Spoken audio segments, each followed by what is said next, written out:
Prishtina dën, Prishtina... LDK është e bindur që përparim Rama do ta udhëheqë edhe për një mandat Prishtinën.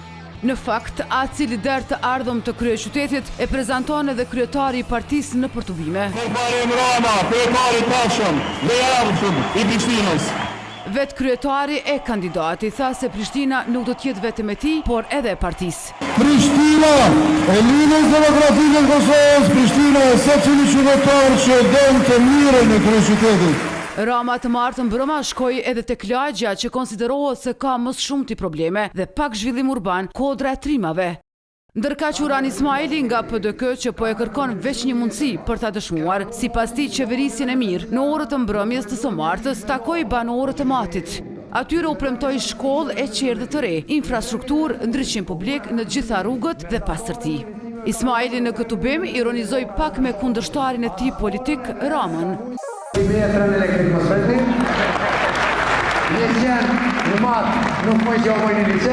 Kurse Hajrullah Qeko që po e pretendon kryeqytetin me vetëvendosjen, gjatë ditës e ka publikuar platformën e zgjidhjeve të tij për Prishtinën, që tashmë është e disponueshme edhe online.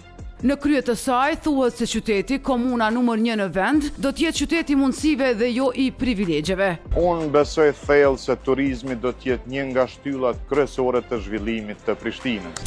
E Besa Shahini nga PSD, një herësh e vetmja kandidate grua për Prishtinën, e ka vazhduar aktivitetin e saj në Facebook, sa i përket banimit të papërballueshëm. Paga mesatare është 650 euro dhe rregullisht shpenzohen mbi 55% të pagës për banim. Shahini thot se ajo dhe PSD me politikat e tyre do të bëjnë që të ulen çmimet e qiras dhe shitjes së banesave në mënyrë që jetesa të bëhet e përballueshme.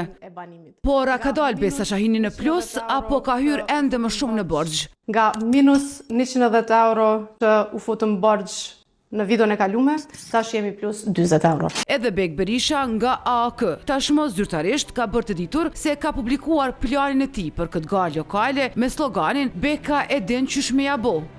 Në Mësjerash ai e ka ngritur alarmin e sigurisë në shkolla që thotë se është çështje e rëndësishme e planit të tij. Në klasë të ciklit të ulët ka hyrë një person me tmeta mendore. Ka rrit deri te klasa dhe ka sulmuar mësuese, ku janë friksuar fëmijët. Berisha tregon zgjidhjet për këtë problem. Do të vendosim siguri inteligjente dhe do të angazhojmë policën në pension afër shkollave, prezent por pa u duk.